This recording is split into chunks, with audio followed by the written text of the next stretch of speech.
Hello, and thank you for joining us. This is No Soundbites Allowed, and I am your host, Michael Voss, Dragon of the Southern Tier, and I am very happy to be here with you today because we have some good news on the international front. That, yes, as has been reported earlier today, we know that there is now a ceasefire on the fourth Israeli-Palestinian War. That we have finally seen an end to the fighting after 4,000 rockets were launched at Israel and many lives were lost. We're going to talk about this and where is America in this story and how will this affect the rest of the Middle East and the world. But before we do that, we want to first welcome you and thank you if this is the first time you're seeing the program. And we want you to know that we do long-form political commentary on this channel. In addition, every Sunday at 2:30 p.m. Eastern Standard Time, we do a live stream talking with you directly. That's right, on YouTube, Facebook, Twitter, DLive, on all the internet social media avenues that the internet overlords will allow. We reach out to you to hear your tweets, your chats, and even your phone calls from anywhere in the world to tell us what you think about the issues that are happening. Where do you stand on that? We want to hear your voice because we believe in your expression of free speech. So we look forward to seeing you every Sunday at 2:30 p.m. Eastern Standard Time. So now to the issue at hand. Let's talk about this ceasefire. How did this happen? More importantly, where's America in this, and what does this mean for the future? Well, to understand that, we have to go back a little bit. And first, we have to look at the 2020 election. And most notably, we have to remember that it was Joe Biden himself who said that one of his key features was that he has been in politics for 47 years. He knows all the world leaders. And he promised the American people and the world that his relationships built up over his time in the Senate and also as vice president under Barack Obama, that this would give him the edge in international policy, that he would be able to increase the net global peace because he knows all of the players. That was a big promise. What happened once he got elected? Well, let's go to what happened on April 7th of 2021. What we see is that, according to Reuters, we saw that the Biden administration was looking to give $235 million in U.S. aid to the Palestinians. In fact, we can see that they said that their plan was for $150 million through the United Nations, $75 million in U.S. economic support, and $10 million in development funding, essentially providing the Palestinian government with $85 million in cash. That's a lot of money. And we have to also keep in mind that when we speak about the government of Palestine, we're talking about Hamas, an organization that is backed by the militant wing of Iran, the IGRC, the Iranian Republican Guard, that this terror group is the main backer of Hamas. And Hamas itself is known as an international global terrorist organization. So when you're talking about Palestine and its government, you're talking about global terror. And the United States government gave them $85 million. $85 million. Now, there's a lot of things they could have done with that money. And they may have done many good things with that money. But it would seem that they also bought 4,000 rockets, many of them from Israel, many of them from Iran itself. In fact, we talked about this at some length on Sunday in our show on May 16th, discussing exactly what kind of rockets were bought and how this conflict was affecting the world and the lack of leadership from the Biden administration. But before that, even before that. This conflict started on May 11th. And by May 14th, 3 days into the conflict, already the world was looking for the leadership from the United States, a leadership that would work on its best ally in the Middle East. In fact, its only ally in the Middle East, Israel. And what we saw and what we heard about led to this. It was an opinion in the New York Post from Jonathan Schneiser. Now, Mr. Schneiser happens to be the Senior Vice President for Research at Foundation for Defense of Democracies. So, someone who has a clue, a recognized authority in this arena. And he had to say that, and immediately, the first thing he says is, with rockets flying and violence escalating in the Gaza Strip, the Biden administration announced Wednesday that it dispatched Deputy Assistant Secretary of State Hadi Amir to the region in an effort to broker calm between Israel and the terrorist group Hamas. The likelihood of a successful mission is low, but that's not Amir's fault, it's Joe Biden's fault. His Middle East foreign policy is simply out of sync with the mission. Well, that's a very harsh statement. But there's something very important that's in that statement. Without looking at anything else, the Biden administration didn't send Secretary of State Antony Blinken. It wasn't Joe Biden reaching out. It wasn't even Vice President Kamala Harris reaching out. No, it was a minor functionary of the United States government. It was the Deputy Assistant Secretary, and that's about as low as it gets for international diplomacy. That's not a position of strength. That's not a position of importance. That's someone you would send when you don't care about what's happening, that you're not focused on what's happening, that you're not paying attention and you don't want to be involved in this. That was a signal from Joe Biden that the United States was hands off in the conflict for Israel, its greatest and only ally in the Middle East, and Palestine, which they had just funded and allowed them to buy 4,000 rockets. And I want to emphasize that these rockets from Hamas were targeted, they weren't targeting military targets. They weren't targeting the Israeli government. They targeted average citizens. They were targeting moms and dads, sons and daughters, innocent civilians, out of the blue, randomly, with 4,000 rockets. That's an act of terror. There is no other way to describe it. It is an act of terror. And to support Hamas for that is to support terrorism. There is no question on that. Whether or not you believe there is a greater discussion that could be had, there is no greater discussion or way of describing what Hamas did. It was terrorism. And Joe Biden, rather than addressing the terrorism that was happening, they basically stepped away and didn't have anything to do with it, at least initially. And again, that's as we discussed on Sunday at some great length with many of the audience members. But it didn't end there.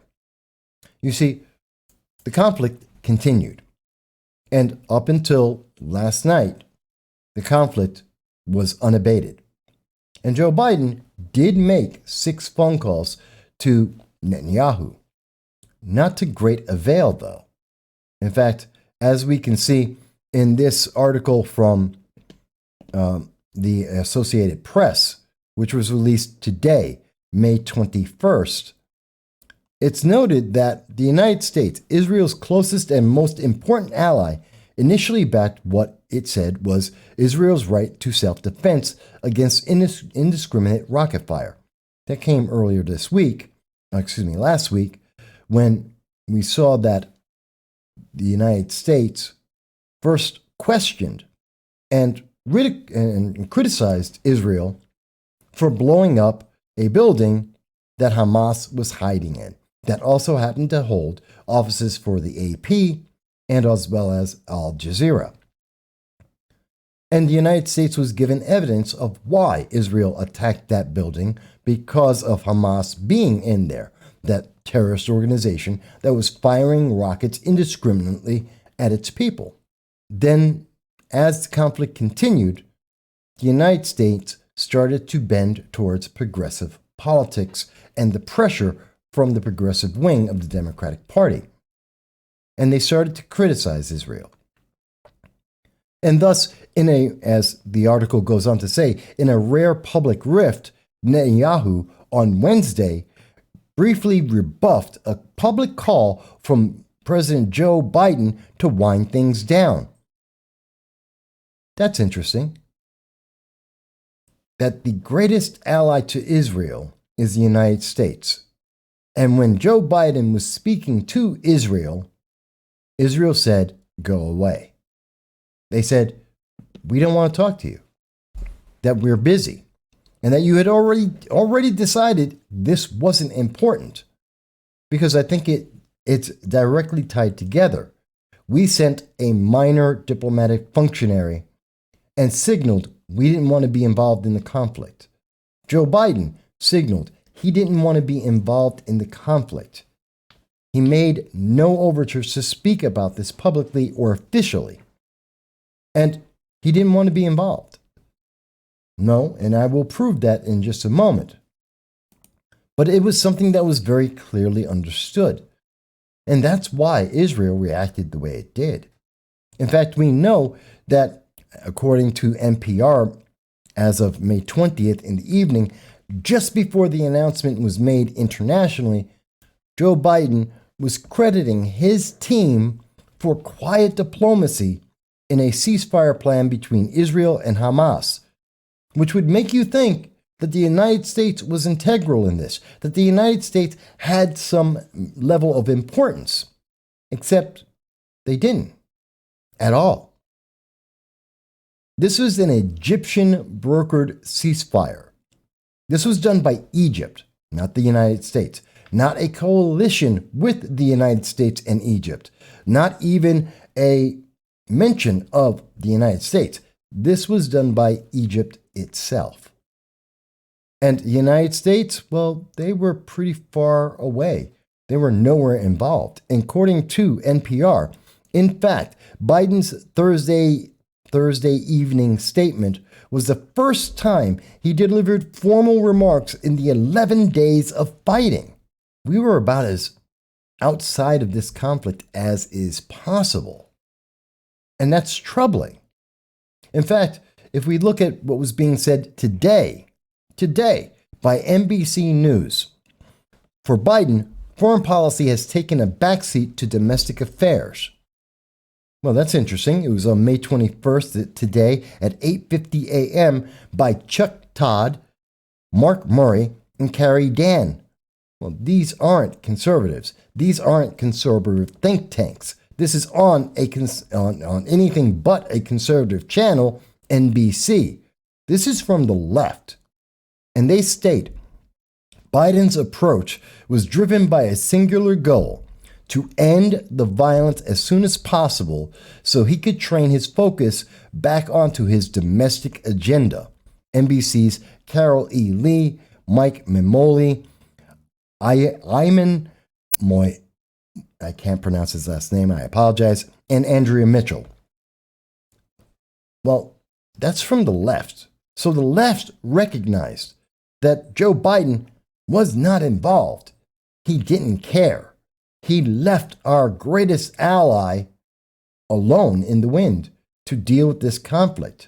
And only at the very end, only at the last minute, did the United States speak up and say they did something so that Joe Biden could present himself to the American people as having quiet diplomacy.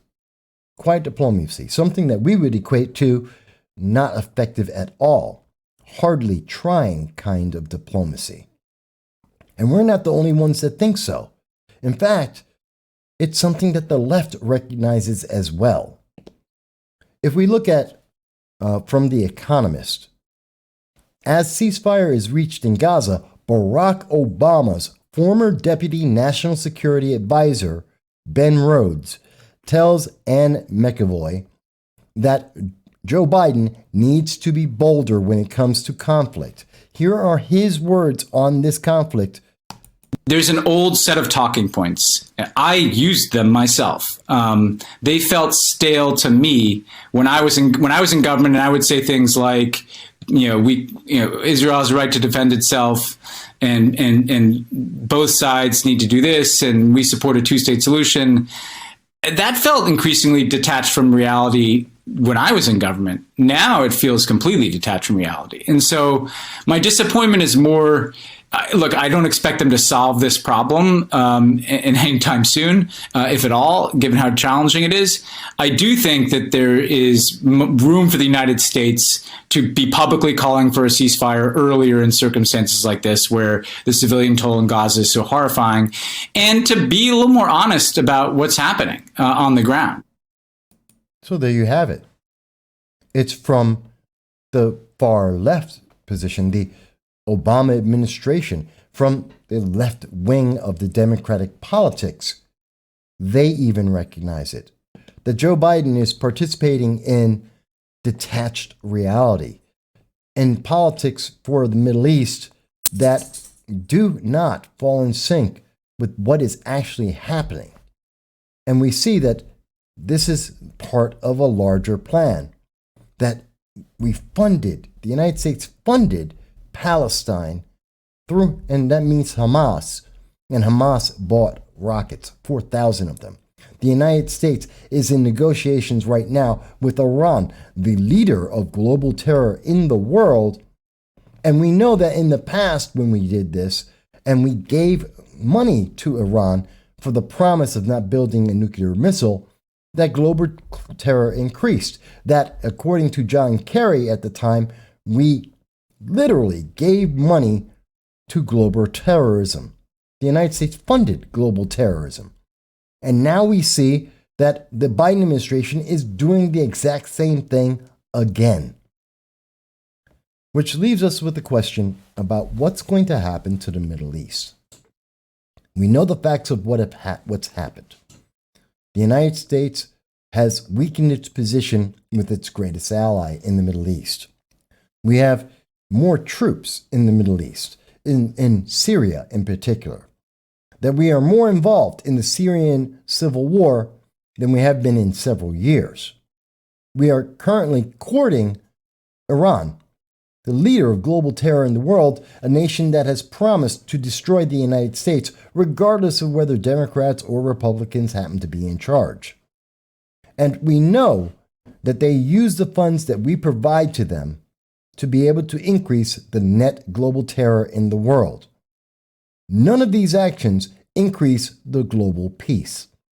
We've seen already that many of the world leaders, Vladimir Putin, Xi Jinping in China, North Korea, that around the world leaders who know Joe Biden don't care about what Joe Biden has to say, that they disregard Joe Biden, that he is not an important player in international politics. And now we see that with our greatest ally. That does not bode well. The United States is the cop of the world. Whether we want to be or not, we are. We are the superpower of the world. We help to increase the net stability of the world. And when we have weak leaders, that leads to instability. That leads to more wars, more fighting, more terrorism. That's just a fact. That happens every time we have a weak leader, and it decreases when we have a stronger leader. And now, based on what we're seeing, we have a very weak leader. Russia is putting 81,000 troops on the border of the Ukraine. We have the Uyghurs being killed in a genocide in China. We see the buildup of military forces with North Korea. We see Iran laughing at the United States as they demand more and more money for a promise to stop a nuclear program that no one thinks they're going to stop. And we have our ally no longer caring what we have to say and relying on Egypt, of all nations, to be able to create peace deals rather than the United States. We would believe that this is the beginning of a problem, that the Middle East will become more volatile. Many people already believe and have stated to many news programs that they expect that this is just a temporary ceasefire, that the fighting will go on again, that Hamas will fire more rockets because they still got the money from the United States, directly or indirectly, and they expect to be getting more money from the United States, directly or indirectly. And Iran is more than happy to sell them more rockets and to support Hamas as it commits more acts of global terror. We have a problem that we don't have a leader, because a leader would have been involved in this process. A leader would have been taken seriously by all parties involved. A leader wouldn't have armed global terrorists with rockets. Maybe you think we misunderstand. Maybe you think that Joe Biden's quiet diplomacy was effective. We would love to hear why. We would love to hear how you understand that. We would love to have that discussion. And please explain to us if you see this leading to more peace in the Middle East and therefore more peace in the world, because we don't see it. And that's why we are saying, like Ben Rhodes, the Biden administration needs to step up. They need to be reconnected to reality, to give up on the old, tried and true, repeated often talking points that don't work. That we need to be involved in a credible manner so that everyone is paying attention and everyone calms down. But we want to hear your thoughts on this. And we look forward to speaking to you again very soon. In fact, we invite you again to join us on Sunday at 2:30 p.m. Eastern Standard Time. And in the meantime, if you have found this to be interesting, informative, if you like it, please like and share. And most of all, please do subscribe to expand this expression of free speech for everyone in the world. We thank you. We look forward to speaking to you again soon.